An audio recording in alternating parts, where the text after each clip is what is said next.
Now, Russian officials have condemned the US attacks on Iran. Russia's UN ambassador, Vasily Nebenzya, called the airstrikes a stab in the back at Saturday's emergency session of the UN Security Council. Today, Russian President Putin ordered his condolences to the Iranian regime for the killing of their supreme leader, Ayatollah Khamenei.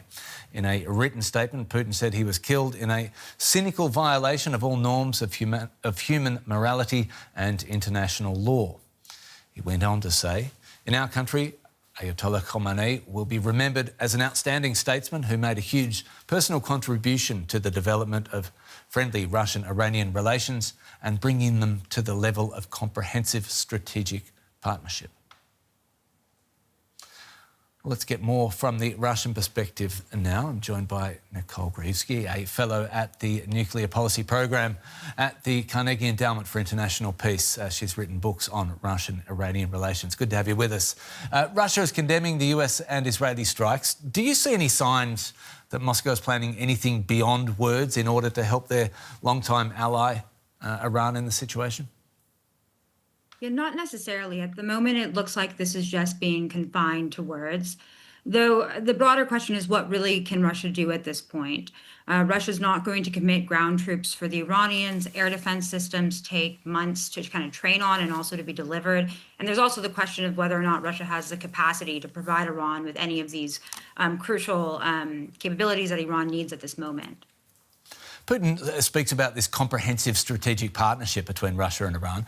Tell us a little bit about the character of this relationship and what will come of it now that Iran's leadership might not be in power for much longer. I mean, the strategic partnership agreement was a culmination of years of Russian and Iranian cooperation in Syria, though it was not the example or kind of the it didn't follow the kind of example of NATO. There's no mutual defense agreement to that. There's capabilities that they both can share with each other that can bolster their own regime security and survival, but it's not a mutual defense agreement.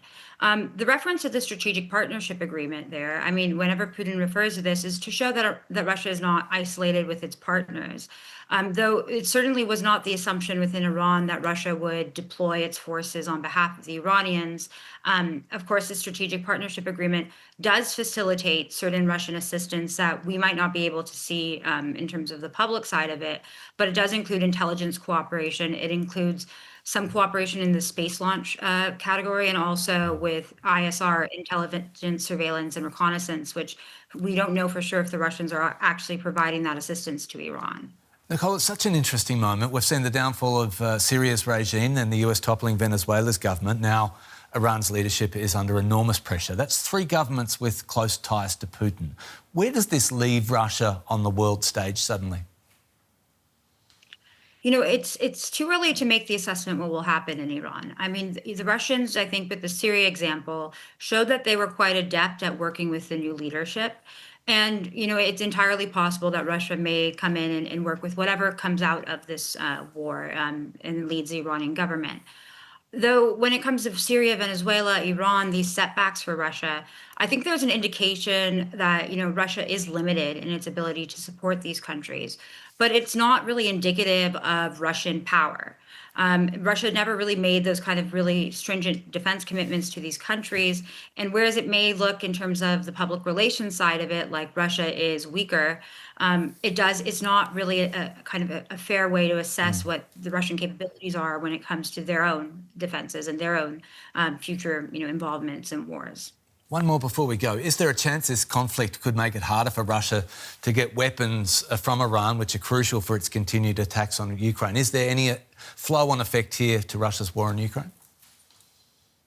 Not necessarily, because Russia really started domesticating their production of the UAVs that Iran provided a few years ago, really, and have been actually upgrading a lot of those systems with new components. So they're not as reliant on Iran for the components or for the support when it comes to building these systems. There's questions about other types of sanction evasion networks that Russia and Iran have cooperated in, but by now the Russians are pretty much indigenized this technology when it comes to the Shahed drones. Of course, Russia and Iran have exchanged information there, and so we might see some of the improvements on the drones in Iran as a result of actually Russia's experience in Ukraine. So there's also that kind of symbiotic side of this relationship. Nicole Grajewski with the Nuclear Policy Program at the Carnegie Endowment for International Peace. Been great to talk to you. Thanks so much.